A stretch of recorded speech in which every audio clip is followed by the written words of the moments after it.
Good morning, County Council. I would now like to call to order this council meeting of May 8th, 2025. At this point in time, if you are able, please join us in the standing and singing of O Canada.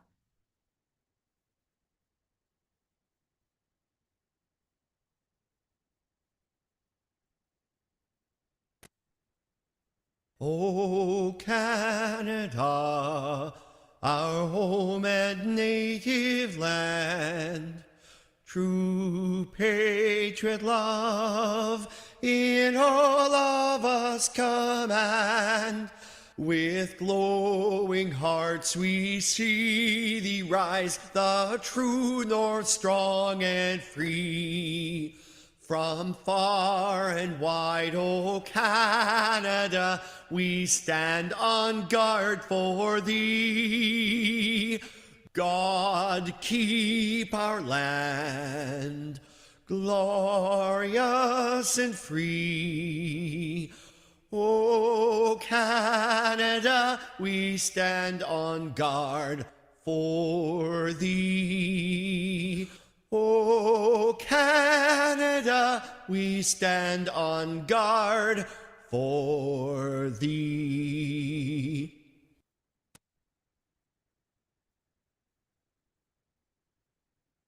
Thank you. And at this point in time, Madam Clerk, could you please do the roll call?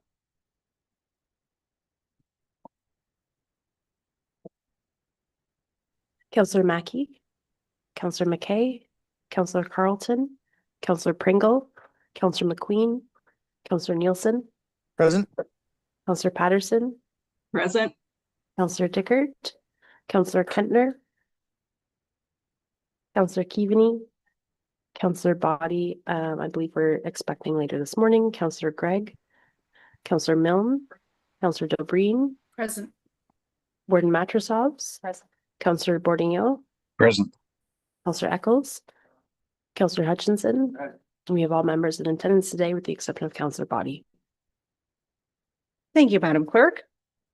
Let us begin by respectfully acknowledging that we are gathering on the traditional territory of the Anishinaabeg Nation, the people of the Three Fires, known as the Ojibwe, the Odawa, and the Potawatomi nations. And further, we give thanks to the Chippewas of Saugeen and the Chippewas of Nawash, known collectively as the Saugeen Ojibwe Nation, the traditional keepers of these lands and waters since time immemorial. To our south lies the traditional territories of the Six Nations of the Grand River. We are dedicated to honoring Indigenous history and culture and committed to moving forward in the spirit of truth, reconciliation, and friendship with all First Nations, Métis, and Inuit people. At this point in time, I would like to put out a call for any declarations of interest. Seeing no hands, we'll proceed on to the adoption of the minutes. The first recommendation is that the minutes of County Council meeting and Committee of the Whole meeting dated April 24th, 2025, and the resolutions contained therein be adopted as presented. May I ask for a mover? Moved by Councillor Hutchinson, seconded by Councillor McQueen. Any discussion? All those in favor? And that motion is carried. The next recommendation is that the closed session Committee of the Whole minutes dated April 24th, 2025 be adopted as provided. May I ask for a mover? Moved by Councillor McKay and seconded by Councillor Carlton. Any discussion? All those in favor? That is carried. And the third recommendation under minutes is that the Special County of Grey joint all council meeting minutes dated April 17th, 2025, and the resolutions contained therein be adopted as presented. May I ask for a mover? Moved by Councillor Keaveney, seconded by Councillor Dickert. Any discussion? All those in favor? And that motion is carried. We do not have any closed meeting matters at this point here, so we'll move on to the reports. And we do have one set of reports. It is the Board of Health minutes, and we do have Dr. Era here to speak to it. But at first, I'll just ask to put the motion on the floor. So it's recommended that the Board of Health minutes dated March 28th, 2025 be received for information. May I ask for a mover? Thank you. Moved by Councillor Mackey, seconded by Councillor Pringle. It's now on the floor for discussion. So good morning, Dr. Era, and if you would like to speak to the information in those Board of Health minutes. Thank you. Good morning, Madam Warden. Good morning, Council. The highlight of the recent update is the board approving the 2025 draft budget, and the regular business of the board continues. Measles probably is the main highlight in our area, and we continue to see increase in number of cases, but nothing unmanageable. There are around 10 locations for exposures that are posted on our website, and our team follows with the contact that have been identified. And again, it is busy, but nothing unmanageable. Open to questions as always, Madam Warden. Okay, thank you very much, Dr. Era. Are there any questions for Dr. Era? Yes, Councillor McKay. Yes, I was just wondering, I've been asked by a number of people about the measles shot. And if you've had it as a youngster, you're safe. Some people maybe need the second shot. And then I was informed that you need to have a blood test to see where it stands as far as getting your second measles shot. So do you recommend a second shot? Through you, Madam Warden, thank you for the question. It brings an important subject. Anybody who was born before 1970 is considered immune because measles was circulating, and that's natural immunity. After 1970, it is highly recommended for people to have 2 shots. 1 shot will provide immunity for life in around 85% of the people who take that shot. In every 100, there are 15 where they will not be immune. 2 shots will increase that percentage close to 99%. And we see this from the cases that we follow on a daily basis. All of them are people who have not been fully immunized. The test itself is reserved if we don't have a record or the person does not have a record. We can figure out if they are immune or not. But in general, it's much easier to have 2 shots instead of risking any exposure. Okay, thank you. I think that's some important details. And Dr. Era, if any members of the community or anybody has further questions about that, they're confused or they don't have that little tiny yellow card that many of us no longer have, then what would be the best recommendation? Who should they contact to find out more information? Definitely contact our team, the Health Unit, through our website or phone. We do have access to the records that are available in the system, and if not, we can recommend certain tests or provide the vaccine or direct people to where the clinics are. Excellent. Thank you very much. Are there any other questions? Yes. Councillor Eccles will go to next, and then we'll go to Councillor Bourdignon after that. Thank you, and through you to Dr. Era. The minutes that we have are from the March 28th meeting, Dr. Era. It was a rather short meeting. A bit of a clerical error in there, I believe, and I'm looking to Councillor Carlton as well too. It was a closed session, and it has that the chair was recused himself, but it does. I think it fails to mention that myself and Ms. Carlton were recused ourselves as well from that closed session, and it doesn't say that in the minutes. So as much as they were approved at the last Board of Health meeting, I think that should maybe be amended, and that Director Carlton and myself were both recused as well too. Through you, Madam Warden, I believe the minutes reflect the public session. Anything that happened in a public session, any further people recused from the session in camera or not, that would be in the in-camera minutes, which are not part of these minutes. In all cases, we can, as you know, the minutes will have been reviewed, and the recusation, you know, I don't want to speak about the in-camera minutes per se, but your comment have already been considered.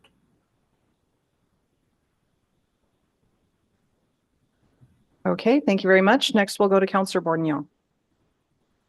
Thank you, Madam Warden. Good morning, County Council. Through you to Dr. R. I've had some members of the community ask in regards to back to measles, upward trends or ticks, or just is there any concern from through our region based on your experience, Doctor?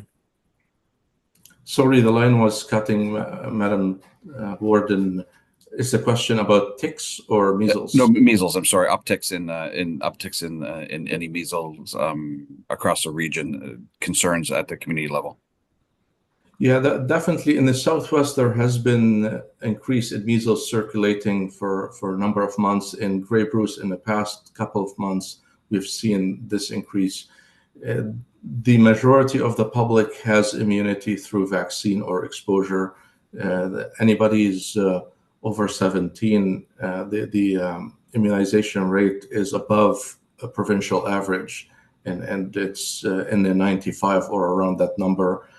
Under that, there is around 85. With those numbers, I'm not losing sleep over major outbreaks or uncontrolled transmission.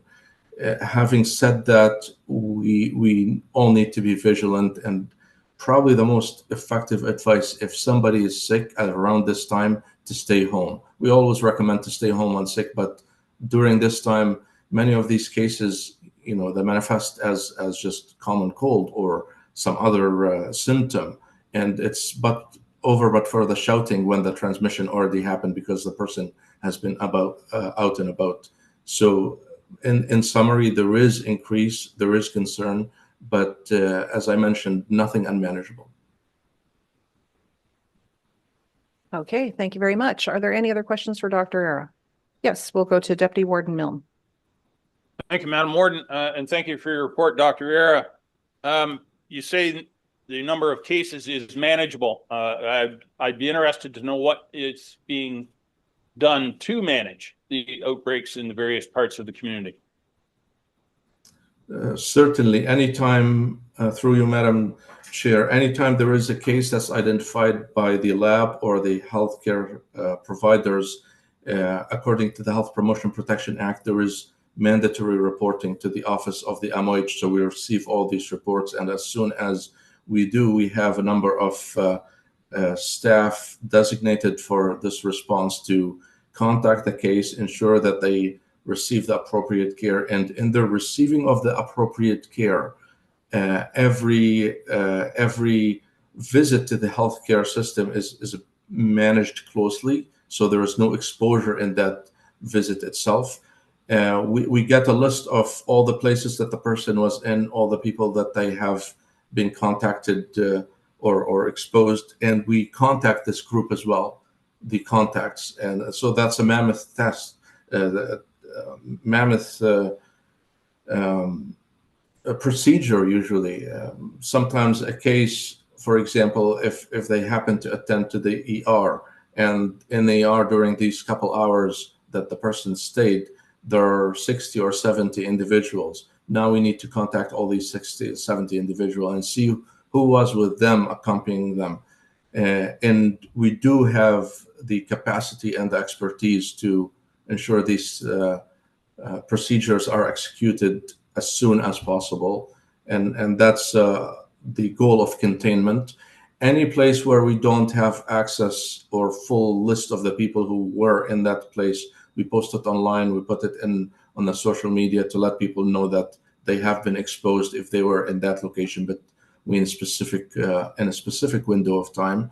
And we provide to all these groups of individuals and group of people the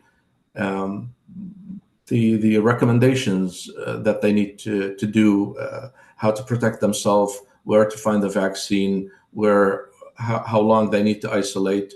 And we follow with these individuals, and there has been optimal compliance in our work with the community. If there is lack of compliance, theoretical scenario, there are orders or legal legislative tools that allows us to engage enforcement services to help us in the task. But at this point, everything has been optimal collaboration with the community and the partners. Okay, thank you. Are there any further questions? Not seen online or in the chamber. Thank you very much, Dr. R, for that extra information in the presentation of the minutes. Thank you. Have a good day. Thank you. And next, it's recommended that bylaw 523225 be introduced and taken as read first, second, and third time, and finally passed, signed by the warden and the clerk, sealed with the seal of the corporation and engrossed in the bylaw book. And it is for, as I mentioned, 523225, the bylaw to confirm all the actions and proceedings of council. May I ask for a mover? Moved by Councillor Gregg and seconded by Councillor Eccles. It's on the floor for discussion. Councillor Gregg. Point of order, I don't think we voted on just receiving the.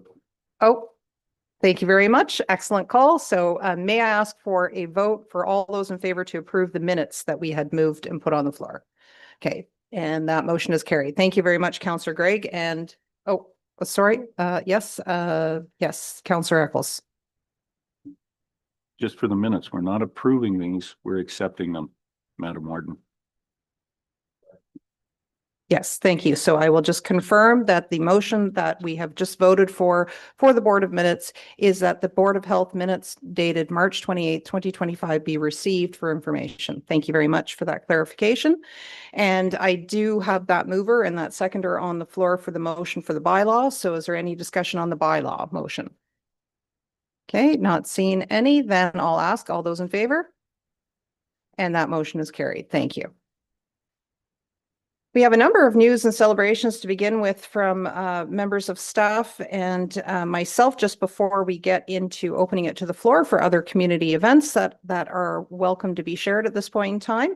And I think it would be appropriate just for us to be doing a bit of a formal introduction and congratulations to who's on my right here now beside me, Randy Schertzer. So although most of us know him and know him in the role as Deputy CAO, this is in fact the first council meeting that Randy Schertzer is here as the new CAO. So if I may formally introduce our new Chief Administrator Officer as Randy Schertzer. But for the benefit of the viewing public and people who may not have had the opportunity and the luck to be able to work with Randy so closely as many of us have, he is still in the community and in Grey County, no stranger to us. He joined Grey County in 2002, so he has been here for a very long legacy and has been a vital part of our senior team since 2010, when he was named the Director of Planning. Most recently, he served as our Deputy CAO since 2021, providing steady leadership and deep understanding of the issues and opportunities facing all of our Grey County communities. Randy has consistently demonstrated a strong commitment to public service, a collaborative spirit, and a clear vision of the future. Our council has every confidence in you, Randy, in your ability to lead our talented staff team in delivering high-quality services for Grey County residents that we rely on every day. We look forward to working closely with you in this new role.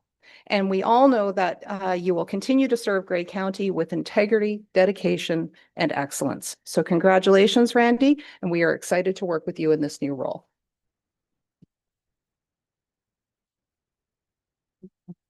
Thank you. Well, thank you very much, Madam Warden, for those kind words. I'm really looking forward to the new role and continue to work with council. As well as the fantastic senior management team that we have and all the great staff that we have throughout the county. I'm also looking forward to continue to move forward with council's priorities and to just build on the solid foundation and the solid path that Kim Wingrove has left us with in terms of all her leadership and vision over the last 10 years. And so thank you again for your vote of confidence in me in terms of moving forward with that and building on that solid foundation. So thank you so much. Excellent. And more exciting news that we have, I'm going to look to Director Cornell for our first news and celebrations item. Thank you, Madam Warden. I am very excited to share with County Council that on Wednesday, April the 30th, Grey County Long-Term Care was honored to be acknowledged in receiving the Advantage Ontario Innovation and Excellence Workplace Quality Award for our Color It Coach program. This is a really exciting program that we have partnered with Prep LTC and received a significant amount of funding through Prep LTC, supported by the Ministry of Long-Term Care, focused on really looking at our mentorship preceptor program in long-term care. And there is a couple of excellent slide decks and presentations that are available on the website if you'd like to learn a little bit more. But the crux of it is we are always looking to support students and onboarding new team members. And as in any industry, you have people that orientate, coach, precept, and often historically in long-term care, that was a, hey, you're good at this job, so by the way, we're going to ask you to do this coaching as well. With this program, we invited team members to put their hands up to say, I want to be a preceptor or a mentor, I want to be a Color It coach. The Prep LTC program provides structured learning and coaching on what makes a good coach. And then we receive funding to be able to backfill them so that when they're working with a student, it's not on the side of their job that they're trying to get done. They can dedicate their time and attention to the student. And as a result, we have 70 Color It coaches across the 3 homes. So 70 team members put their hands up to say they wanted to be part of this program. We supported 260 clinical placements last year across the 3 homes. That's 29,000 placement hours. We have entered into partnership with 12 additional educational institutions to support students across Ontario, actually. And we onboarded and hired 35 of our students as permanent team members. So it's a really amazing program. It's really a huge acknowledgement to receive this award. On the 30th, Stephanie Matos, the program coordinator, and 4 of our Color It coach captains came to Toronto to join me in receiving that award, which was really exciting. And we have a short video to share with you now.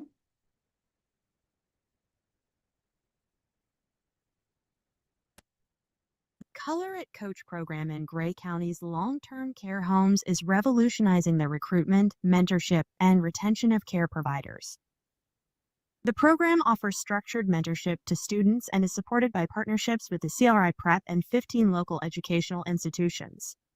With a focus on onboarding and training, Color It Coach has transformed mentorship at Grey County's 3 LTC homes. Students are welcomed to the program from day one, and they are seen as active contributors, not temporary visitors, to the homes. The program is overseen by a dedicated placement coordinator and is supported by 70 staff member mentors who are able to dedicate time to guide the students thanks to Prep backfill funding.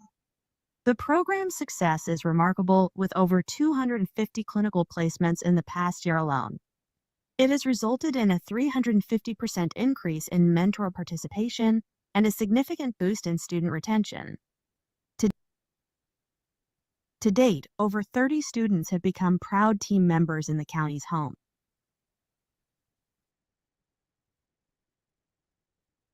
Thank you very much. That is indeed a celebration to see not just the influence that is benefiting those who are here and those in our long-term care homes, but the mutual benefit that the coaches receive as much as the students do, and the fact that you're spreading the good news and sharing that program right across the province is incredible. It is great to see us as leaders, and we thank you for that leadership. And next on, also on the good news front in terms of wellness, we also had the opportunity, a number of us were here, myself as warden, but also there were a number of local mayors and deputy mayors also in attendance for the Bruce Power announcement that was just last week to donate $1 million to the Well Community Collective in support of local youth. And it is expanding across not just our own county, but Bruce, Grey, Huron, and Perth counties. And it was very very exciting to hear them announce that this kind of dollars put behind it in support will help our communities, and that we have new communities designated as the next hubs to be able to expand this particular program. It is, we did hear the deputation about it not too long ago, but I would like to just to look to Director Shaw, if she'd just like to remind or share with members of the community what that actually means, that the Well Community Collective, what it means for us here in Grey County. Good morning, everyone. The primary initiative of the creation of the youth hubs is aimed at providing a safe and supportive space for youth to receive supports and connect with peers. They're using a model that was developed by the Center of Mental Health and Addiction. It's proving success in a lot of other regions. The Well brings together a wide range of social and community services, and they focus on mental health, addiction, and personal well-being. They are planning to raise an additional $6 million to fund youth hubs in Kincardine, Owen Sound, Stratford, and Exeter, and of course, future hubs for other communities. So certainly a worthy and great resource for our communities. Thank you, Director Shaw. And I think there are three key points that are very exciting about that. One is that it's also looking to be preventative, to be able to encourage wellness in youth before they get to the problems where there are particular crisis points in which they can also be supported through this program. And the other focus that was definitely shared with us in the news and the update of the program is that it is really considering the rural aspect for our young people. You know, that it is harder for young people in our rural or our small town communities to get connected than they might have in larger urban centers when they do want to reach out for that. And the third point that I very much appreciate as a former high school teacher and a former college teacher is that the youth program goes up to age 25. And I think that's so important that rather than just aging out of high school at age 18 and 19 and being expected to have all the answers and be expected to be able to take on all the stress that is in our current lives, it is really good to see that young people have a way that they can continue to seek out and be able to find those programs that meet their social and support needs as well. So with that, then we will then move on to anything that comes from the floor of council. Good news and celebrations from your own communities. We'll start with Deputy Warden Milne. Thank you, Madam Warden. In each of our lives, there are momentous events that at first may seem day to day. Just hold on, Councillor Apples. Just hold on. I know you're not used to holding on, but try to hold on there. These events may seem routine, but in hindsight, they are very impactful in our lives. And I speak not of the momentous event last night, where the Leafs are now 2-up on the Panthers, but we're not going there this morning. I want to say to the group that I understand that the warden has or is celebrating an event today. And I don't presume to know what the number is, but I'm almost certain that she will not have natural immunity to the measles virus. So with that, I want to, on behalf of the group, if I may be that auspicious, and say happy birthday to the warden. So if people would join me in singing happy birthday. Happy birthday to you. Happy birthday to you. Happy birthday, dear Andrea. Happy birthday to you. And many more. Thank you very much. I do have natural immunity.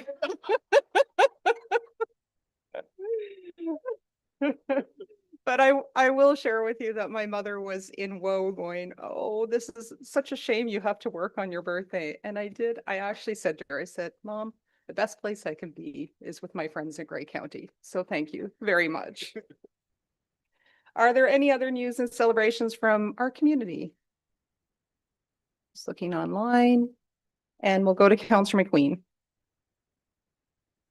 Yes, go Leafs, go.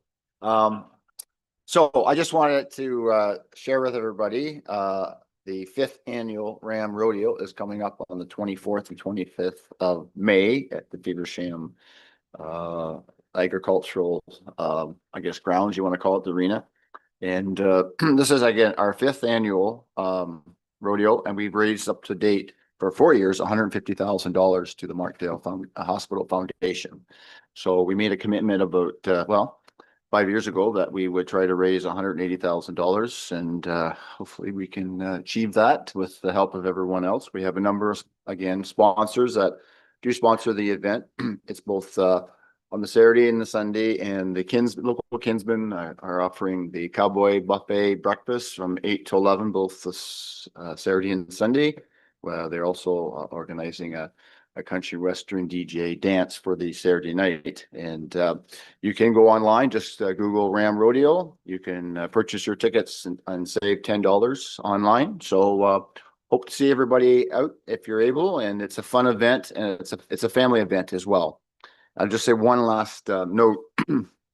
This sort of started in 2020 when, as you know, COVID, I guess I'm going to say 2021, when COVID was sort of there, and we weren't having events, but we were able to throw something together for September of that year because there was no fairs and nothing was going on at those, remember. And we sort of threw it together, and we had a very successful event. I know everybody was supposed to wear masks, but there wasn't a mask to be seen. But anyway, the fun part of that was when families came out, the smile that were on kids' faces, because haven't been into anything for a long, long time. And it's something that I remember, and just everybody else remembers, that people were able to attend something that we weren't able to attend for quite a long time. And, you know, again, kids coming and seeing horses and all that kind of stuff. It's just something that was left in my mind. So it's been a success. And from that first year in September, we moved it to May because we did not want to compete with local fairs. But anyway, it's a great event. Come on out if you can. You'll enjoy it. And like I say, go to Ram Rodeo and you got the full schedule there. Thank you. Thank you very much. Are there any other announcements? Okay. Oh, yes, Councillor Eccles.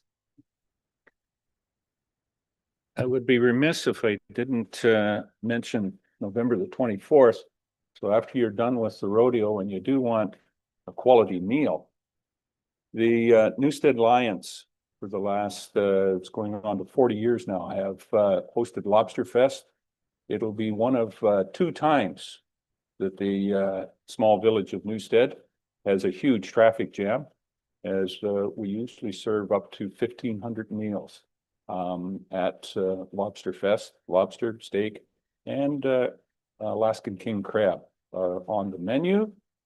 Any of the Newstead Lions can be contacted. I do understand there are still a few tickets.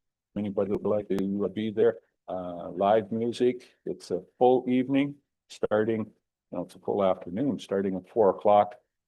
Meals from 4 until 8, and social time until we decide to close it. It's a wonderful thing, and lobster may not be green and gray, but it is flowing in, and it is Canadian. So absolute great time. Anybody that wants to be there. Thank you. And Councillor Eccles, you said that's May 24th? May 24th. Okay, excellent. Anything else? All right, then in that case, then I'll look for a motion to adjourn this council meeting. Moved by Councillor Hutchinson, seconded by Councillor Pringle. All those in favor? And council is adjourned. Thank you. We'll give a moment to switch over to committee of the whole.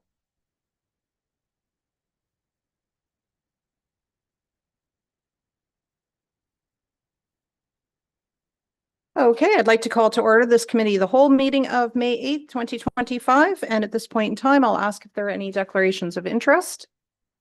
Seeing none on the screen or none in the chamber. We'll go to business arising from the minutes.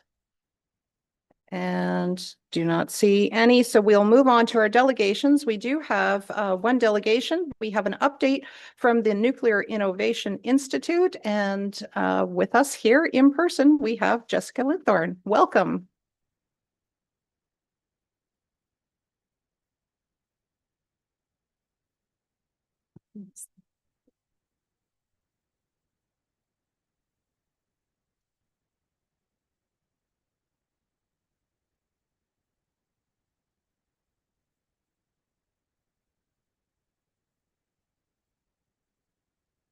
Great, thank you.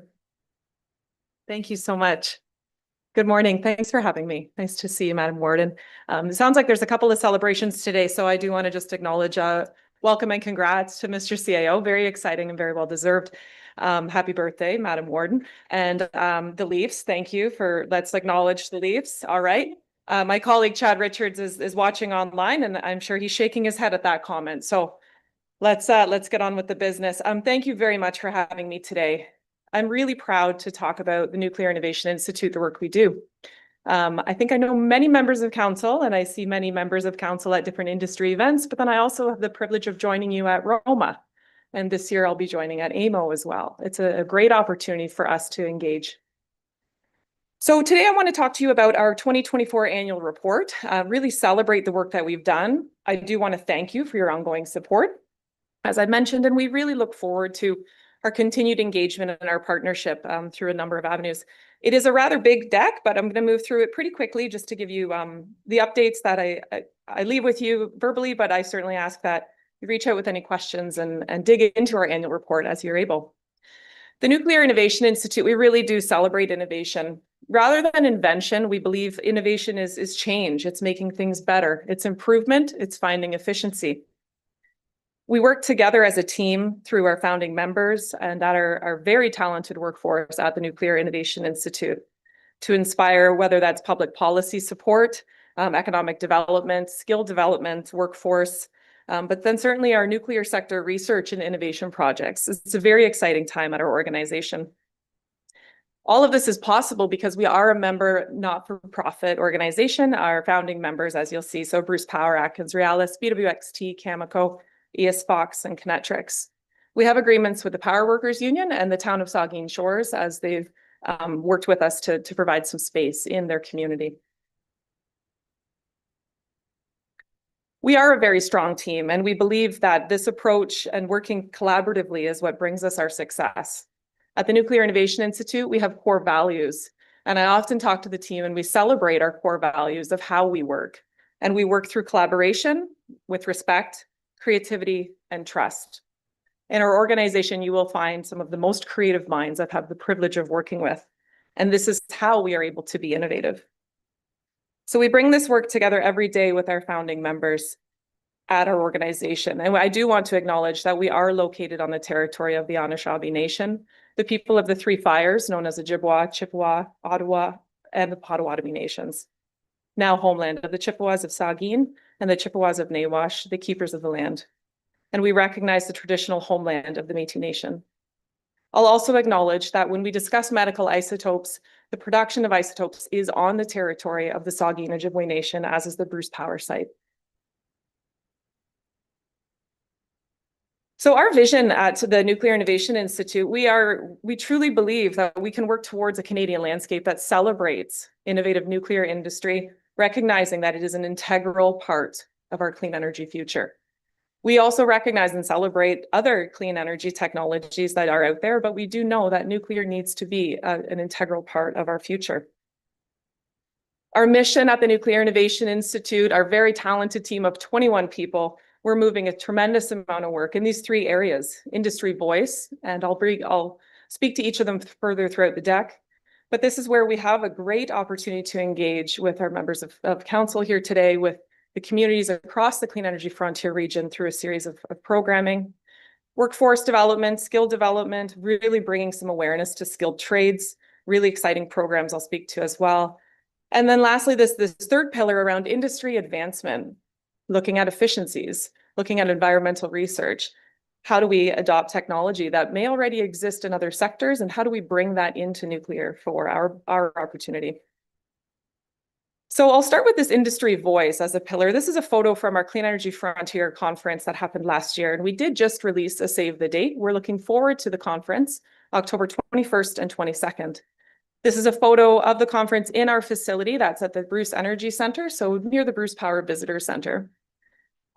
Looking forward to bringing this programming back and really celebrating what we have done together, quite frankly, around our Isotope Coalition. Bruce Power will provide a good update, and we have a real robust program that we're bringing together and we're excited to bring forward. So the Bruce Power Nexus Research Center is a center within the Nuclear Innovation Institute, and it's a platform for exploring these critical energy topics. We work together through the Bruce Power Nexus Research Center, again, driving policy, looking at these recommendations where we can move meaningful change together. We do know that this is an innovative approach, and my colleague Chad Richards, leading this portfolio, is doing a tremendous job leading the Isotope Coalition, the Clean Energy Frontier Program, our environment portfolio, the Green Ribbon Panel, and the programs continue that are coming out of this Bruce Power funded Nexus Research Center. Again, really grateful for the engagement of Grey County Council and all of our colleagues across the Clean Energy Frontier in moving this work forward. My colleague Stephanie was here not too long ago talking about the climate project. This is an exciting piece as well coming out of the Nexus Research Center. As we look forward with the industry voice pillar, I will comment that we are working right now on a community readiness study. This is a program and a study that will come out later this year, but the opportunity to do some research in large infrastructure projects and how we can work together with our communities to get ready for large infrastructure potential Bruce C project. So that's something to be aware of is coming up. We're also doing a community resiliency strategy. This is a program coming out of the Nexus Research Center where we recognize that there's opportunity to work together on the community development and social connections and service as we're able. So bringing that community resiliency study together in partnership is another successful piece that we can bring forward to you and to work together on. Okay, so that was industry voice, and I'm cognizant of time, so I'll fly through some of these. Skill development. So this is the second pillar that we have, and it's really a portfolio and a mandate of NII where we're engaging and informing youth and others on the career opportunities in nuclear. The breadth and depth of career opportunities is remarkable, and it's important to us that the community, the Clean Energy Frontier region, our youth understand that if they choose to come back, if they leave and are educated and want to come back to this area, this welcome home campaign, this conversation that we have jobs, we have lots of good jobs. We have jobs if you'd like to stay here and attend Georgian College locally as an example and join our workforce. And so making this known and this aware is an important piece of what we're able to do at the NII. When we look at our industry workforce needs, we do our skill development through three pillars. We're continuing really strong STEM education in partnership with the school board, skilled trades programming, and then also our advanced education and learning, where we have offered some programming in partnership with post-secondary institutes at our facility. So an exciting time to bring some of that programming and training into the region.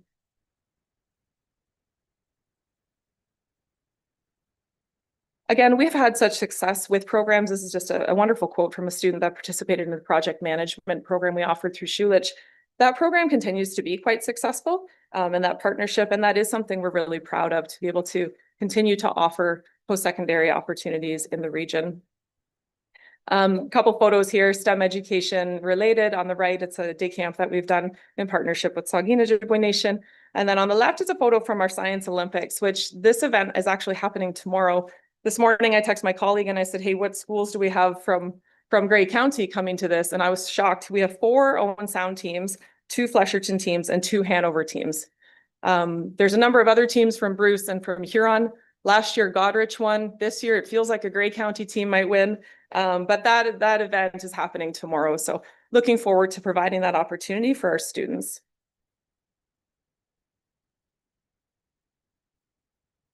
So that covers our second pillar of skill development. And then we step into this third pillar around industry advancement. This is a really exciting portfolio for our founding members. And I quite frankly understand and see a tremendous opportunity for our municipal partners as we continue to learn about efficiencies and enhancements for the nuclear sector. In lots of cases, our sectors are similar with infrastructure, with concrete, with inspections. And so there's different areas that we move forward. And I often think, how does this create an opportunity for our municipal colleagues and friends? Fortunately, I do have Mayor Luc Charbonneau on the board of directors. And so he and I often bring a municipal lens and think about what else we can offer. In addition to the industry voice and skill development, there is a space for all of us with industry advancement. Right now, we do have a focus on efficiencies through our Kaizen for Nuclear program. This is a program about finding time, finding money without compromising safety. So we all can think of processes that exist that we don't know why they're like that, but they've been like that for a long time. So let's unpack that and repackage it in a way that makes more sense. So this program is started this year. It's been tremendously successful. Founding members are finding an incredible amount of value. So good continued learning through this program.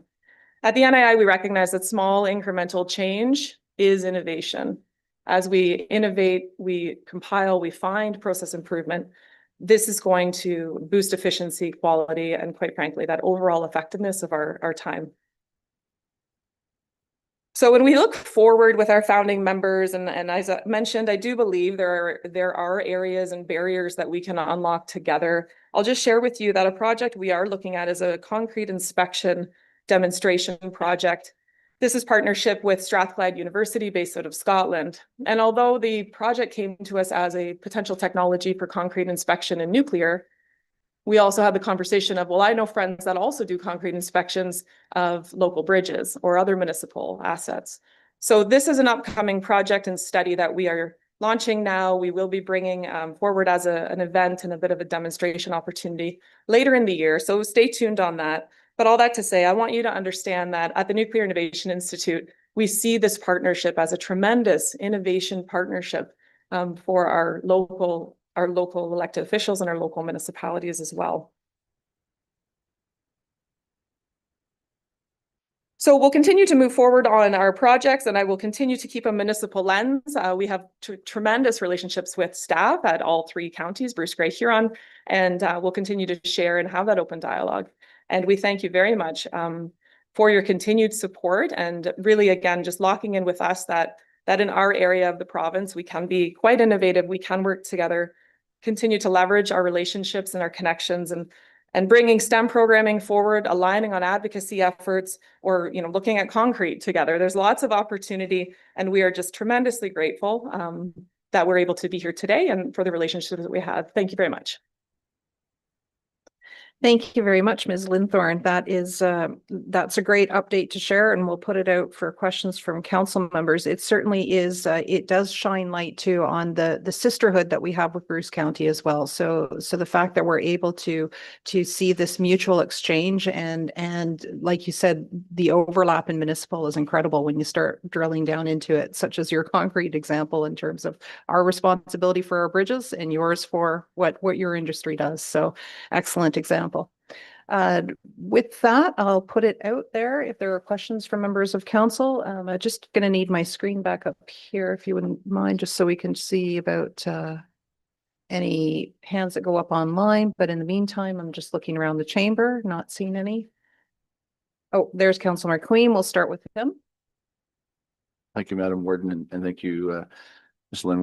Linthorne, for doing your presentation. I heard this morning on the way up on the news that the province of Ontario, or in the province of Ontario, they're looking at creating 4 small nuclear generation systems. I don't know if you can shed any light on that, but I think from electrification and probably from the northern part of Canada, those are probably something that I know they're maybe working toward. I don't know if you could shed any light on that. Thank you, through you, Madam Warden. So yeah, the small modular reactor opportunity that we're seeing coming out of OPG is really interesting. The OPG site, they are moving forward with that construction of a small modular reactor. At Bruce Power, we have large scale reactors, we have CANDU reactors.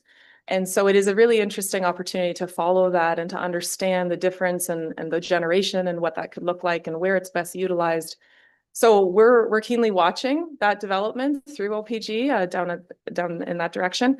But what I will say, again, our area and what we've done through the Clean Energy Frontier program and building this ecosystem around nuclear, it's being recognized. And I'll just, in the context that my colleague Chad and I, we were asked to speak in Alberta about the nuclear opportunity and the economic development behind nuclear. And it was a small modular reactor conference, because everybody needs to learn to electrify and find power, and how do we be clean about that?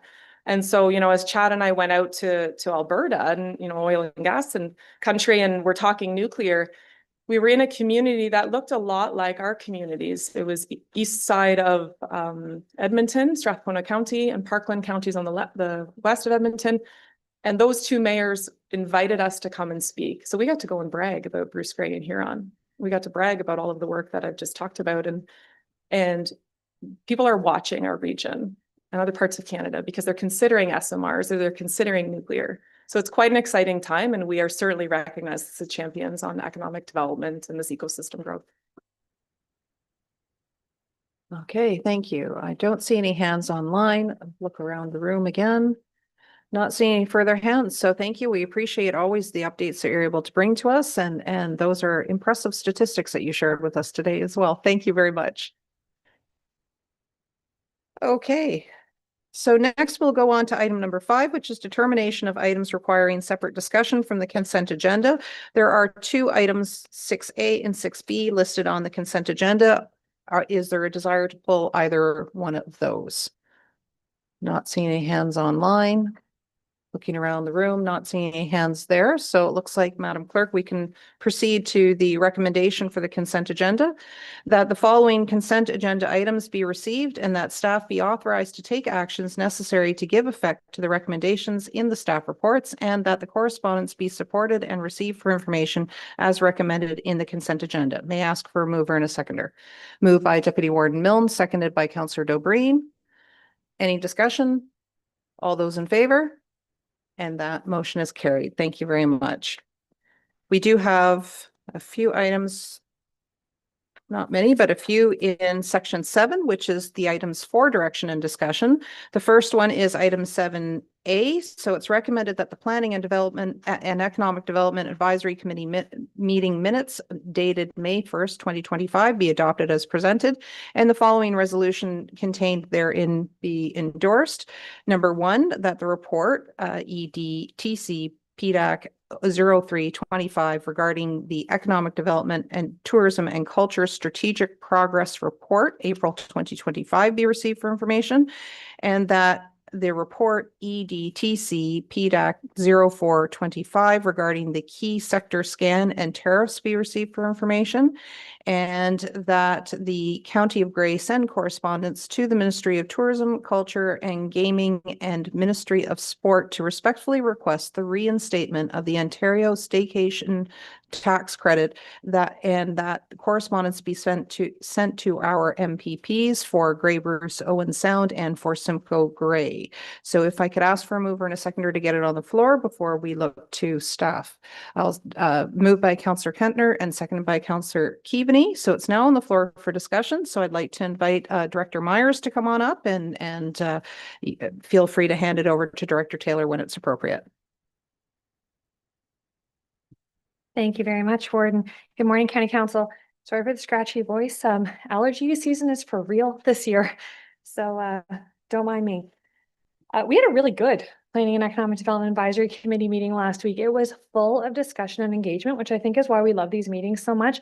What we learn from our public members and from all of our municipalities is really impactful and helps identify where we're going to go forward. So we did have 2 reports that came forward from our department for that. And the first was our very first strategic progress update based on the master plan of where we're headed so far in 2025. So one of the most significant things to note, last year, we talked about year 1 of our master plan delivery being about foundational work. This year, as we're moving into year 2, we carry on that foundational work because we're in a point where we can maintain that, and we're moving into a year of study. So I know we talked about that during our budget discussions, but that's very much where we are in terms of our strategic work now in 2025. And that's everything from understanding where the best marketing channels are, what is the best time of day to reach out to people, doing all of our due diligence work on our investment-ready potential lands so that we can move from having 7 investment-ready lands to hopefully 17 or more by the end of 2025. So those are the types of things that we're doing for studying. And then also evaluating this year as we head into our season at Grey Roots for the village. We went through a lean project last year, and we have identified a brand new operating procedure to go into 2025. So part of that study, again, will be evaluating throughout the course of the year how our visitors reacting. Our volunteers so far are really excited about where we're going. Staff are excited. So we want to see if that momentum continues throughout the year. So that's some of the study work that we will be doing. We kicked off 2025 with the launch of our very first annual report, which you all have as a resource now to look to. All of the work that will come in each of these quarterly updates to PDAC will go right into that annual report for next year. So again, you'll have another resource up here, all of the items that were completed. So we talked about everything from our Warden's Economic Development Leadership Luncheon to our tariff response strategy, which I'll talk about with the other report in just a moment. Our investment ready due diligence projects, our data sharing program, and the data hours that we're doing with all of your staff and the member municipalities to be able to really share good information, timely information, and have conversations about how do we actually develop a narrative around that. We talked about sector scans in our Gather campaign, our digital media shift, where we are spending more time focusing on direct engagement from our department. We're moving social media to a supporting role instead of a primary role because things are changing very quickly in that landscape and the effectiveness is just not there. So instead of wasting our time where we know it's not going to make sense, we're trying to pivot in that landscape. We also talked about multiple events like our Cruise and Connect event where we just had both Warden Matrasovs and we also had Chris Peabody there as Deputy Warden from Bruce County, welcomed every single person onto the boat that night. And we had almost 350 people trapped for 3 hours to network and get to know one another and really start to build those social circles in the region. The one thing that I do want to just spend a moment talking about is what's happening with the Business Enterprise Center. Things are really busy in the Business Enterprise Center. We've seen a 30% increase in consultations year over year with interest coming in, and the demographic is shifting again. So we already in the first quarter had 176 inquiries, 63 moved on to one-on-one consultations, which resulted in 16 businesses started, 12 businesses sustained, 9 businesses expanded, and 2 businesses went through succession and were purchased just in the first 3 months of 2025. So things have been very busy. And the same with Sydenham campus. We had 71 short-term rentals in the first 3 months. We're already achieving 30% of our revenue targets for this year and have hosted significant events. So things are going very well at Sydenham. Our regional marketing, we've also been busy right up onto billboards on the Gardiner because we know that that's a great spot to get captive attention when you're not moving anywhere. So we had our Gather campaign billboard up there and Grey Roots will be there with dinosaurs in the next couple of weeks as well.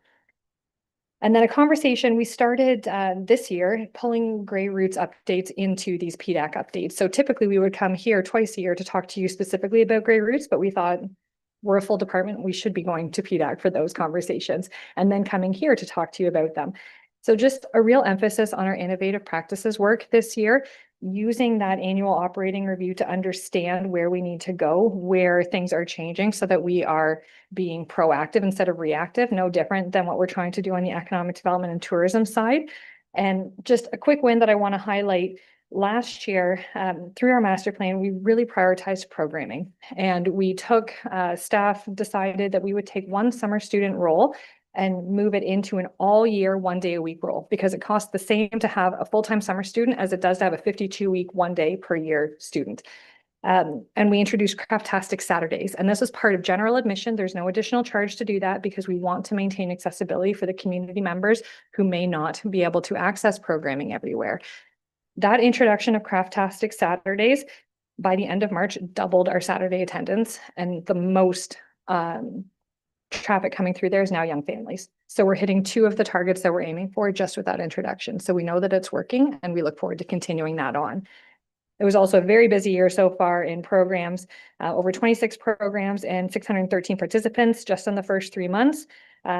We had 3 education programs with 111 students and some significant events that brought in over 615 attendees in the first 3 months when we were closed down quite a bit because of our snow. So that is an overview of the first report.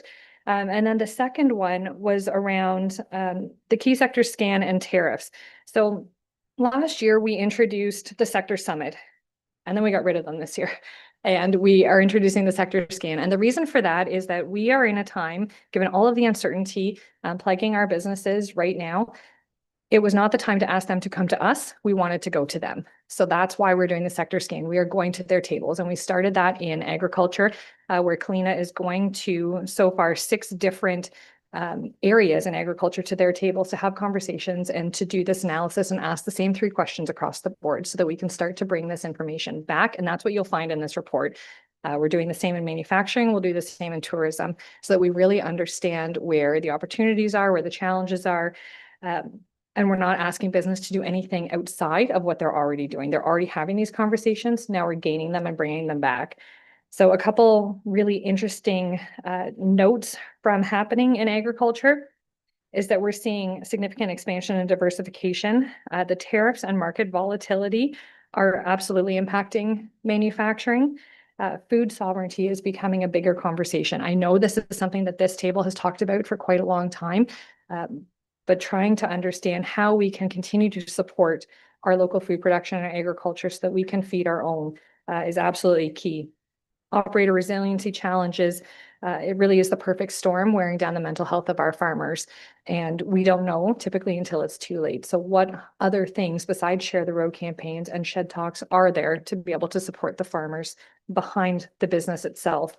And then challenges with the planning environment, with the significant shifts that we're seeing in climate change, it is really changing what is possible to plant, when we need to be planting things. So understanding that. In tourism, we're anticipating a lot of local tourism, domestic tourism, a lot of pride. But the one thing that we are also concerned about is a lack of spending in tourism, because we are in an economic state right now where people are holding their dollars closer, and that could have a significant impact. So we anticipate that your community events are going to be much more well attended this year, because again, that's creating better access to our community. So you will see our summer students there. We just had a meeting right before council here trying to understand what it is that they can do to come and support your community events and be there with information to talk about what are the other things you can do across the county. And then finally, on the manufacturing side of things, we have been monitoring this and watching this very significantly and working very closely with EMC. So Excellence in Manufacturing Consortium, it is the largest consortium for industry in Canada, and it is based right here in Owen Sound. So they hosted their very first in-person event, and they are working very hard on building a local supply chain database that goes right across Canada, so that if you are looking to replace a part that may have been created in the United States, you are able to better find that part here in Canada. So that is work that we are working with them on and that they are leading. So things are going very well in this shift to go to the tables of the business and get the information we need. So this is something that we will continue to bring back to PDAC and then back to council as well. And out of that conversation, it was actually Councillor Body who had brought forward the motion that Grey County would send correspondence to the Ministry of Tourism, Culture and Gaming and Ministry of Sport to respectfully request the reinstatement of Ontario Staycation Tax Credit, and that correspondence also be sent to our MPPs Bruce Grey Owen Sound and Simcoe Grey. So after conversations with RTO 7, if council is to support this resolution, we will work as staff to put that letter together in consultation with RTO 7 and then get that to the appropriate parties. So that is the end of my update, and I will turn it over to Director Taylor.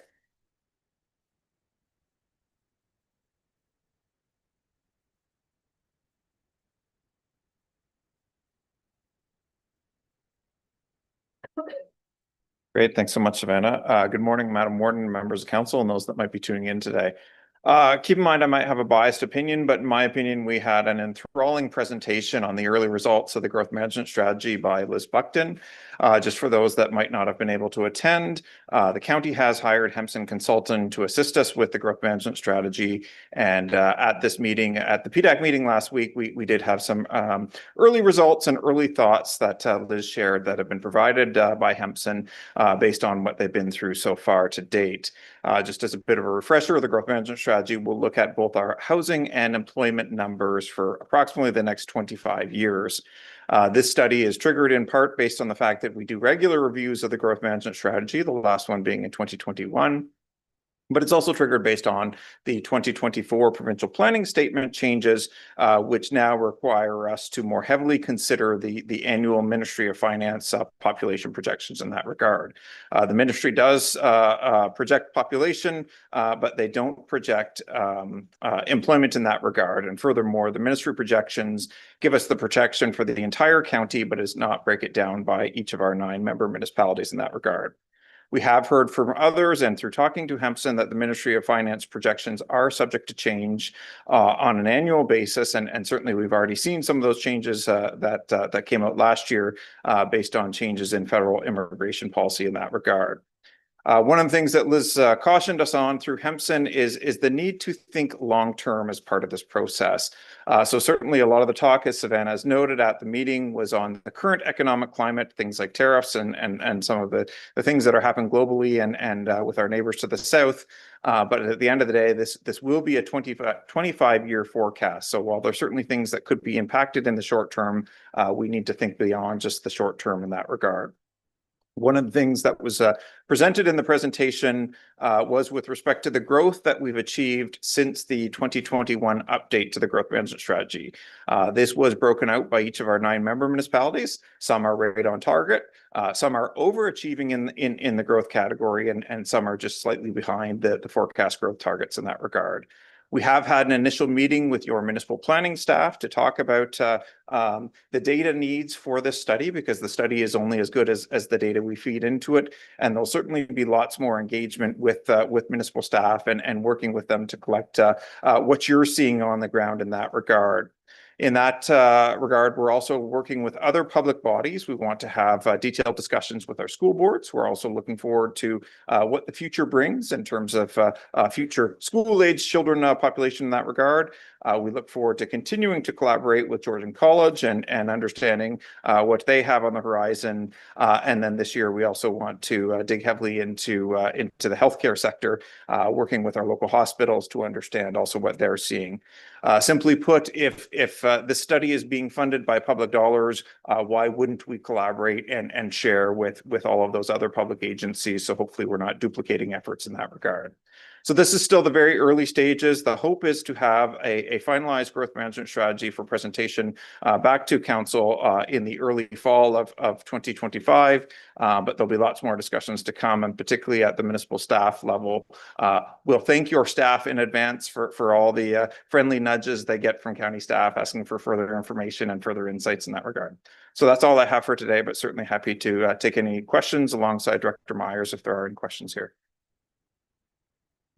Okay, thank you. So I'll put it out to County Council Committee of the Whole members. We'll start with Councillor Gregg.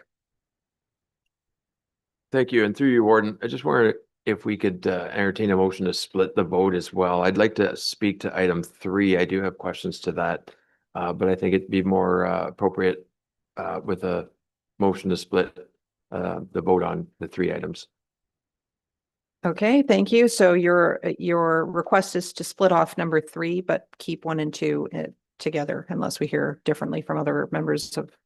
So Madam Clerk, you've got that? Okay, so that's been noted. May I ask for any other questions or comments for staff members? And we'll go to Deputy Warden Milne. Thank you, Madam Warden, and thank you, Savannah, for that report. Notwithstanding the uncontrollable chaos from south of the border, we can only deal with the things that are in front of us. So it's good to hear all of the collaboration that's going on with our local economic development. Specifically to Director Scott Taylor, I want to say Scott, but I got it, Director Taylor. Now the squirrel fell off the wheel. Yeah, no. Well, yeah, it was actually. It was good to hear. Is good to hear that there's collaboration going on there as well with the local healthcare and education sectors. Are the ministries engaged in any of this? Because ultimately, it's the ministries that are going to fund and direct those funds to the various places of need. And as we've seen currently, it's not enough to just build houses for people. We need to build all the support structures that the community needs. And it's not just healthcare and education. There's many others that go along, transportation. It goes on and on and on. So we can build our own little world and decide what we need here. But unless the ministry is supportive and aware, then we're going nowhere. So I presume that they're involved with all this, or they're kept apprised of it at the very least. So I'm just wondering if Scott could comment on some of that, please. Director Taylor. Yeah, through you, Madam Warden. Thank you for your question and comments, Councillor Milne. At this stage, we haven't engaged provincial ministry staff. It's certainly something we could reach out to in that regard. Typically what's happened with these growth strategies in the past is the county works collaboratively with local partners, including our municipalities, to generate the numbers. And then what ultimately comes from that is the need for a future amendment to the county official plan. In that case, depending on the scale of the amendment, the Ministry of Municipal Affairs and Housing is either circulated, or in some cases, if it's a 5 or 10 year review or a new official plan, they're the approval body for that. But your point is well taken with respect to those provincial services that are funded by the province and regulated by the province, and including healthcare and education in that regard. So maybe staff could take that back, have a bit of a think on this in terms of A, how we engage local partners, and B, maybe how we look to see that information is shared back with ministry staff. So we'll think further on that and certainly report back to council when we have further updates if that's appropriate. Okay, thank you very much. Any other? We'll go to Councillor McQueen. Thank you, Madam Warden, and thanks for the presentation. Just going back to the part about our growth study to you, Scott, with regards to dialogue with the school board. I think it's so important that they are engaged, because as you all know, when we went through the situation with the Markdale school, their numbers were wrong.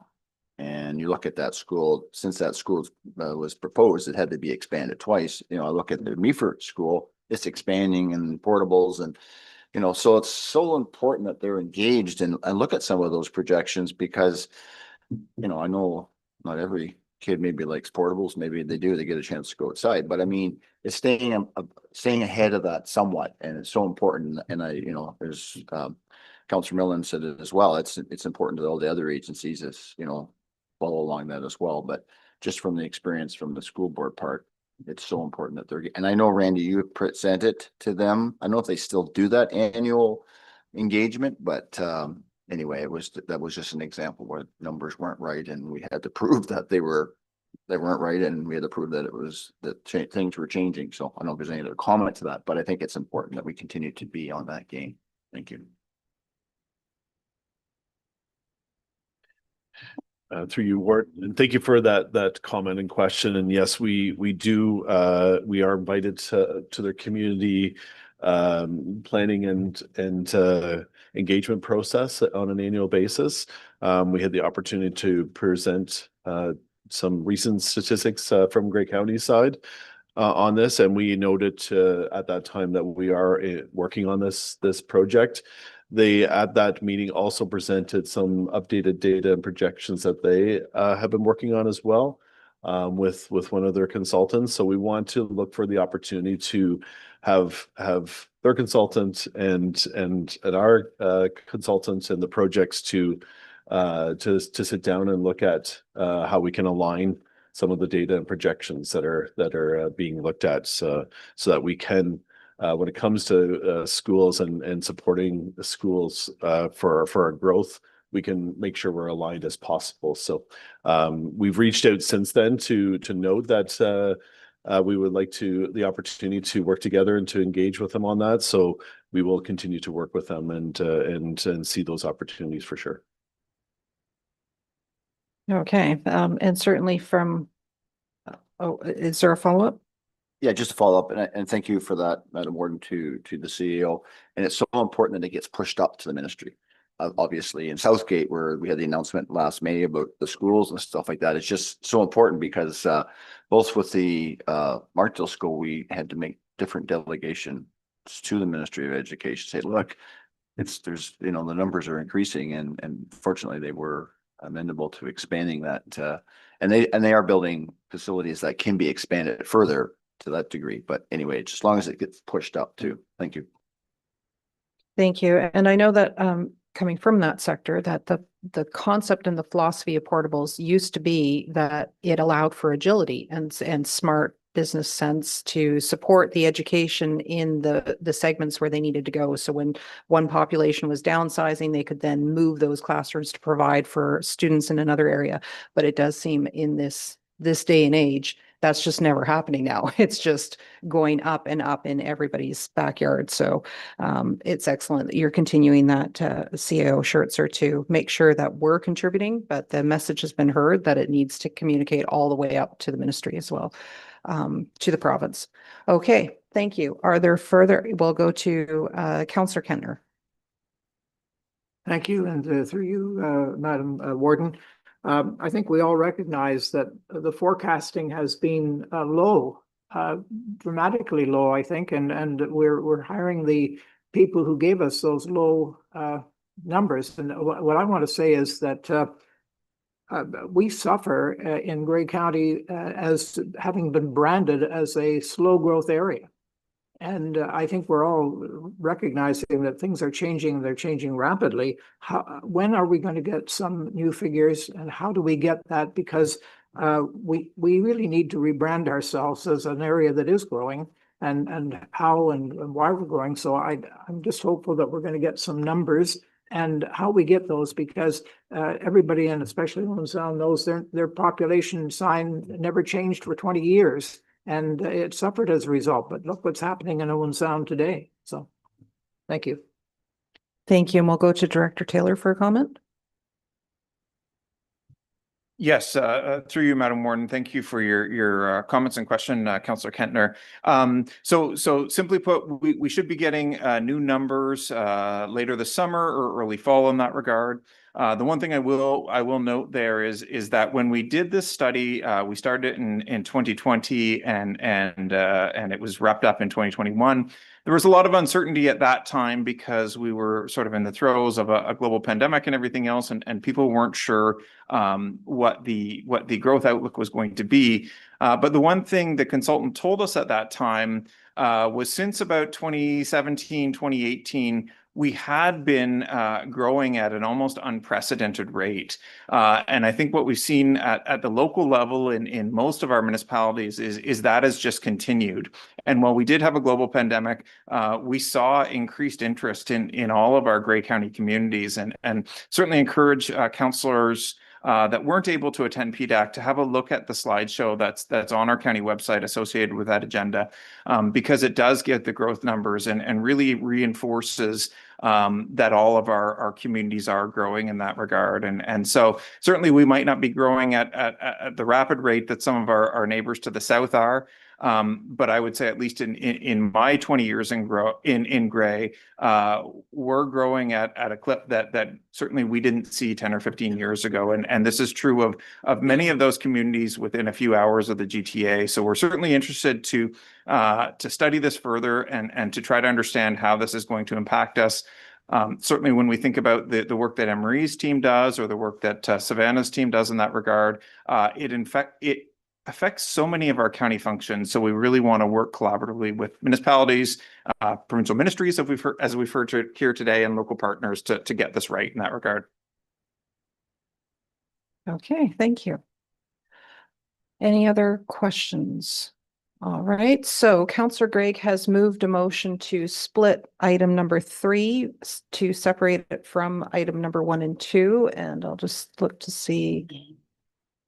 Okay, so the recommended motion from Councillor Greig that we'll need a seconder for is that the above noted motion be divided into 2 motions by dividing out the first, second, and third clauses from a 4th clause.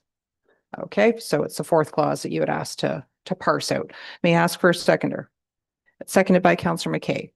Any discussion on splitting the motion, just splitting the motion? Okay, seeing no hands up, all those in favor? Okay, Madam Clerk, that is carried. So, Madam Clerk, if you could then walk us through what you'd like us to entertain next then.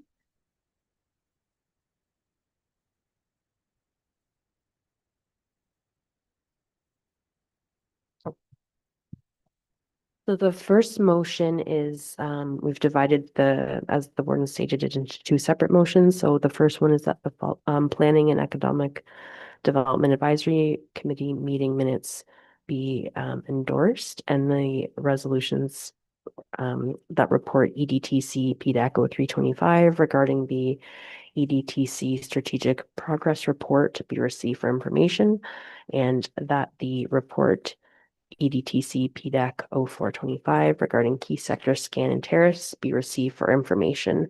That's the first motion to be considered. Okay, so that would be the majority minus what we see listed, what was section 3 is now become the reference to the fourth motion. So this is on the remainder of it, and it has been moved and seconded already. And I didn't see any further hands for any further discussion on this motion. So I'll ask all those in favor. And that motion is carried. Okay, so now, Madam Clerk, you're going to need a mover and seconder for this as well, because Councillor Gray had only moved to split it. So we'll know, or do you continue to use the same mover and seconder? Okay, it's the same mover and seconder that got this onto the floor for discussion. So it is on the floor for discussion, and we are now at the one that is with regards to the Ontario staycation credit. So with that discussion, Councillor Gray. Thank you for the opportunity. And just a question, probably to the committee chair or the motion mover. In the package, it really was unclear what dialogue or conversation might have occurred that motivated such a motion. So I just wondered, I'd like to hear more, perhaps, what the motivations for the motion, the request is, because essentially, what I'm most familiar with right now is people are not traveling south of the border. It's not that there's less of that's been demonstrated yet that there's less demand for travel. It's where they are traveling to, and as Canadians, the preference right now is not to go south. So I'm just wondering what necessitates this request. I'm not pretending to be at the provincial level, but we have a lot of needs as a society. We just heard of school expansion as being one of them. So if you look to ask for a reduction in revenues, then essentially you have to have a subsequent or an offsetting reduction in the expenses of operating government. And we're requesting, a tax credit. So I'm just wondering what motivated such a request and why council should further consider it. Okay, so I'll look to Director Myers to provide further background on the discussion that was had. Thank you, through you, Madam Warden. The discussion really came around the domestic tourism consideration that we think people are going to be staying here and traveling within Canada, but Canada is very expensive to travel in. So given where we are economically, the thought is that people will be doing all the free things instead of staying over or spending their dollars. So if this was a way that could support some spending of dollars in the economy, but within Canada, within Grey Bruce Simcoe area, that we could try and retain some of that. That's how it started. And Councillor Body was really good to say that we should be talking to RTO 7 as well to determine, what does this letter look like, or is there anything else that we should be considering? But this was one, tool that was identified by the province previously through the pandemic. Specifically, the environment that we're experiencing today is very similar to the pandemic. So it was thought that that could be part of the benefit to help offset the larger expense of traveling within Canada when people may not spend their money at all. Okay, thank you. And we're going to go to Councillor Body next. Thank you very much, Warden. The province has been talking through the tariff things about spending money and keeping the economy going as we have certain things that drop off. It was in discussions with a manager of a hotel within Owen Sound and city staff that he could point to specific months that they had really good traffic in Owen Sound as a result of the last time that the province ran this program during COVID and getting people out and around. Same thing was going on then. People weren't crossing the borders and couldn't cross the borders because of COVID. So as we're looking at economic impact of tariffs and things and people not going elsewhere, it'd be nice to keep them in Ontario, not going to Quebec maybe, or heading west or different places. So the idea is knowing that we're probably going to take a whack in the province as a result of tariffs to do this, to try and support hotels, support the industry, and certainly up here with all the restaurants, hotels, and tourism locations or places to come and look, Tom Thompson, Arcauer, et cetera, it just makes sense that that we ask the province to reinsert that or consider that as they're looking at how they're going to spend their money supporting the economy with regard to the impact of tariffs. Okay, thank you. So is there any further discussion? All right, I'm not seeing any hands go up. In that case, then I'll call the vote. All those in favor? And that motion is carried. Okay, thank you very much. So that allows us to move on to item 7B. And the recommendation is that staff report CSR CW 0825 regarding the acquisition of land for redevelopment of the early on in Hanover be received, and that staff be directed to enter into an agreement of purchase and sale in the amount of 225,000 conditional on council's approval for the property located at lot 22, plan 846, known as 17th Street Crescent in Hanover, and that a bylaw be prepared for council's consideration, and that the purchase of the property be funded from the early on capital reserve fund, and that staff be directed to initiate the RFP process to secure the services of an architect to complete site plan and building drawings and bring the RFP results to council for consideration. So with that, I'll look for a mover and a seconder. Moved by Deputy Warden Milne and a seconder. Seconded by Councillor Eccles. Now for discussion, so we'll look to Director Shaw to introduce this. Thank you. Oh, sorry, you're not seconding?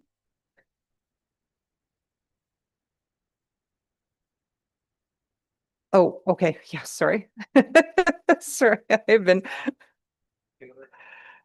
Okay, so okay, so it's on the floor for discussion, and you're requesting a break before Director Shaw speaks. Okay, so let's do a 5-minute break. We do have a time that we have to be, we do have a visitor coming in for a closed session, so we will need to be concise in terms of our break timing this morning. So if we can be back in 5 minutes, Director Shaw, if you want to take a moment and then come back to the lectern directly after.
Okay, if I could please encourage everyone to take your seats and we will carry on with agenda item 7B. It has been moved and seconded for a recommendation that has been contained in the report. So at this point in time, we have Director Shaw to introduce the report. Thank you. Thank you, Madam Warden, and good morning, everyone. This report pertains to the redevelopment of the Early On Family and our Child and Family Center in Hanover. The Child and Family Center offers free, high-quality programs for family and children from birth to 6 years of age. Parents and caregivers can learn and play with their children, meet other parents, and get advice from early childhood professionals. Back in August of 2024, I approached council about working with the Bruce Grey Catholic District School Board to purchase a lot in Hanover for this redevelopment. The school board had to go through their own internal process to ensure that determine that there were no internal buyers and that the land could be sold outside of the school system. After completing this process, they are willing to enter into an agreement of purchase and sale with Grey County for $225,000 for the lot. The lot is currently zoned as an R1 in consultation with the town of Hanover staff. The use for the building would fall into the existing zoning. An environmental assessment has been completed by GEI consultants showing no concerns on the site. A historical review of the site was complete with no findings, and a title search revealed no significant findings. So as next steps, staff would like to move forward with the purchase of this parcel of land and initiate the process for a request for proposal for architectural services.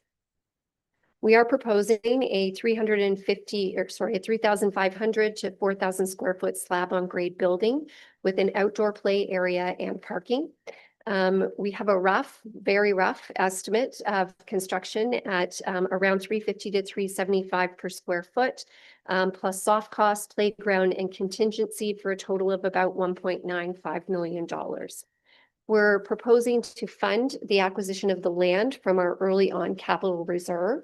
And we have 3 sources of funding for the build, which include our Early On capital reserve, the accessibility reserve, and our sale of the existing building. And I'm happy to answer any questions. Okay, thank you very much, Director Shaw. So any questions from Committee of the Whole members? Deputy Warden Milne. Thank you, Madam Warden. And just one question, how soon can we get it built? Well, we can, we're really hoping for the end of next year, end of 2026, if we can get out and get our architectural person hired, get the drawings going, get them approved by council, and then hopefully start building in the spring. That would be our timing. Okay, any other questions? All right, then. It's been moved and seconded. All those in favor? And that motion is carried. Excellent news. Thank you, Director Shaw. Next, we have item 7C. It's recommended that report PDR CW 2625 be received and that all written and oral submissions on official plan amendment number 24 were considered and helped to make an informed recommendation and decision, and that proposed county official plan amendment number 24 to permit the redesignation of rural lands to rural with exceptions designation lands legally described as part of lot 29, concession 1, division 1, part of lot 28, concession 1, division 1, 2, 3, being part 2 and 5, reference plan 16R10695 in the geographic township of Normanby and in the municipality of West Grey be approved, and a bylaw to adopt the county official plan amendment be prepared for consideration by county council. May I ask for a mover and a seconder? Moved by Councillor Dickert, seconded by Councillor Hutchinson. And it is now on the floor for discussion. So I will welcome Mr. McMurdy to come up and introduce it along. Oh, well, actually, Director Taylor, you might like to do an introduction first.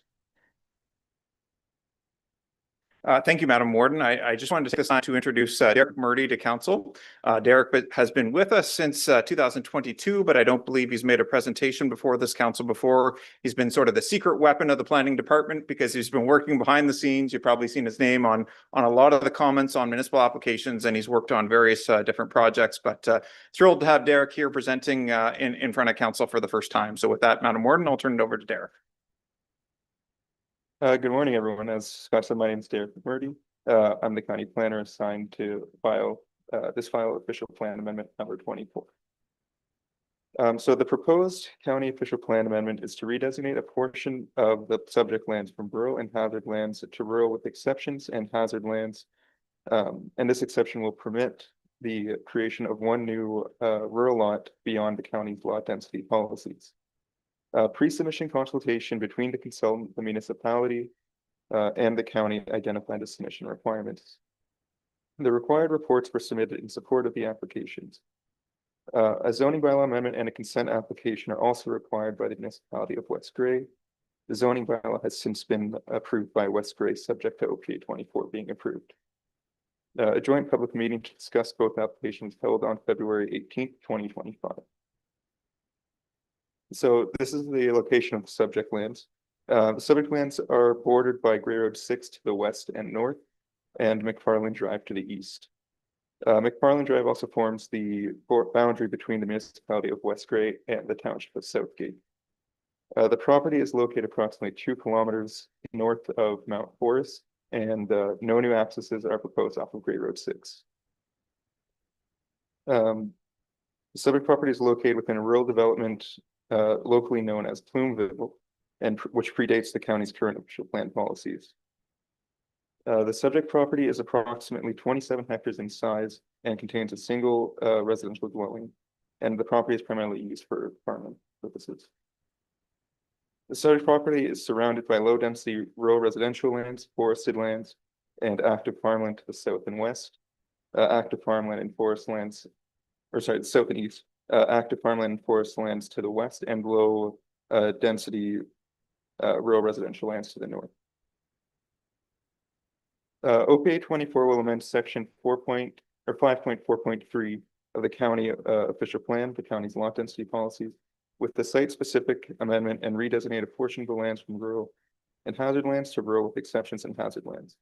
As stated previously, this would permit a new lot that would otherwise exceed the county's official plan lot density policies. Currently, the original township lot that would contain the proposed lot has 14 lots, while the county OP would only permit a total of 5 lots. The proposed lot will have an area of 0.24 hectares and will be serviced by a private well and septic system. The retained lot would have an area of 26.76 hectares and would continue to be used for agricultural uses, including the existing single residential dwelling. So here's a map of the severed lot boundaries. So comments were received from the municipality of West Gray, the township of Southgate, and the historic Saugeen Métis, who all provide comments indicating no concerns. The Ministry of Transportation also had no concerns with the application. However, their comments also provide the requirements that must be completed before a permit can be issued for the future residents on a separate lot. A member of the public submitted comments verbally to indicate their support for the proposal, and no comments were received during the public meeting. The 2024 PPS provides direction on land uses and economic growth within rural areas and rural land within municipalities. The PPS generally directs growth towards settlement areas. To confirm, Plumeville is not a settlement area. However, the PPS supports limited residential lot creation on rural lands, provided that the lot can be serviced adequately by private on-site servicing. A hydrogeological study was submitted and determined that the lot can be adequately serviced by on-site private servicing. As for the county official plan, the lands are currently designated as rural and hazard lands on Schedule A. Schedule B indicates that the subject lands contain aggregate resource area.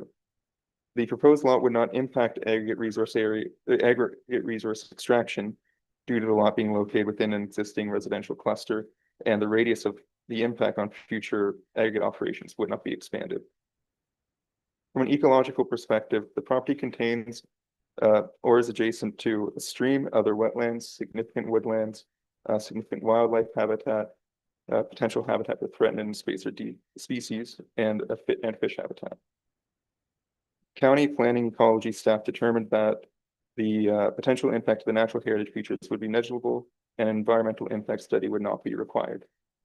as the proposed new lot will be located adjacent to the features with sufficient developable area outside of the natural heritage features. Lastly, the subject lands are not covered by the West Gray official plan, which only covers Durham and Newstead. Based on all this, the proposed development is generally consistent with the PPS and generally conforms to the goals and objectives of the county official plan. So as previously mentioned, the proposed lot will greatly exceed the minimum lot density. It is important to note that county staff remain generally hesitant to recommend approval for residential development that proposes to create new lots in the rural designation beyond what is currently permitted in the county official plan. However, as with any Planning Act application, it is important to consider the site-specific context and situation. In this case, county planning staff suggests that the proposed lot may still meet the general intent of the county official plan within the rural designation for a variety of reasons. To start, the proposed lot is small and located directly between two existing uses and would have no additional impacts on agricultural operations or aggregate resources. Further, the proposed lot is located on an existing 50-kilometer-per-hour residential street with services such as waste pickup and snow clearing. It is also in close proximity to the settlement area of Mount Forest, where residents would be able to meet their day-to-day needs. In addition, the proposed severance would not increase the boundaries of the existing residential cluster. As stated previously, the lot can also be serviced by on-site servicing without impacting surrounding properties as per the servicing report submitted with the application. Lastly, the existing dwelling is to remain on the retained lot and no new sensitive receptor is likely to be constructed on that retained lot. So it is important to note that OPA 23 does not apply to this development as OPA 24 predates the passing of OPA 23. It is also important to note that at the time of writing the report for OPA 23, OPA 24, OPA 23 was in the appeal period, and OPA 23 is now in force and effect. OPA 23 does not alter the rural lot density policies. However, it does reinforce the county's policy directive to steer most new development to settlement areas. With that said, and with any Planning Act application, there are site-specific considerations where exceptions to this directive may be appropriate. Staff believe that OPA 24 is an example of where the consideration of this exception may be warranted. Staff will continue to maintain the rural lot density policies as they have preserved rural lands for farming and resource uses. However, having the ability to consider sites and context-specific exceptions provides some flexibility for new residential opportunities without opening the door to widespread rural residential development. So staff are recommending that the report PDR CW 2625 be received, that all written and oral submissions on official plan amendment number 24 were considered and help to make an informed recommendation and decision, and that proposed county official plan amendment number 24 to permit the redesignation of rural lands to the rural with exceptions designation on lands legally described as being part of lot 29, concession 1, division 1, part of lot 28, concession 1, division 1 to 3, being part 2 and 5, reference plan 16R 10695. The geographic township of Normanby, now in the municipality of West Gray, be approved, and a bylaw to adopt the county official plan amendment be prepared for consideration by county council. That concludes my presentation. Thank you, and I'm happy to answer any questions. Thank you, Mr. McMurdy, and thank you for those additional details. So I will then put it out to county council members, and if we could just return that screen so I can keep an eye on virtual. We'll go to Councillor Mackey. Thank you, Warden. Good job, Derek, on your first presentation. It's 11:45, one of the quickest planning reports we've had prior to lunchtime, so congratulations. This makes complete sense, even though it doesn't meet all the criteria. You know, when I read through this file, it just made complete sense. So I'm glad that we're willing to take a look at things that maybe don't fit right in the box. So thank you. Okay, thank you. Any other comments? Not seeing any here in the chamber, and I don't see any virtual hands up online. All right, then. So in that case, then I'll call for the vote. All those in favor? And that motion is carried. So thank you very much, Mr. McMurdy. A successful first presentation.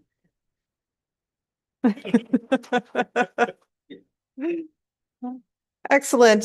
So that allows, we didn't have any other items that had been pulled from the consent agenda. So that allows us to move into the closed session portion of our meeting today. We do have a number of items, 4 different items. It is recommended that the committee of the whole does now go into closed section pursuant to section 239(2) of the Municipal Act 2001 as amended to discuss number 1, litigation or potential litigation, including matters before administrative tribunals affecting the municipality or local board with regards to Thornbury Acres. And number 2, advice that is subject to solicitor-client privilege, including communications necessary for that purpose, again, for Thornbury Acres. And number 3, labor relations or employee negotiations with regards to Unifor and a staffing update. And number 4, a proposed or pending acquisition of or disposition of land by the municipality or local board, and that will be for discussion as well. So may I ask for a mover and a seconder? Moved by Councillor McQueen, seconded by Councillor Mackey. Any discussion on going into closed? All those in favor? And that motion is carried. So we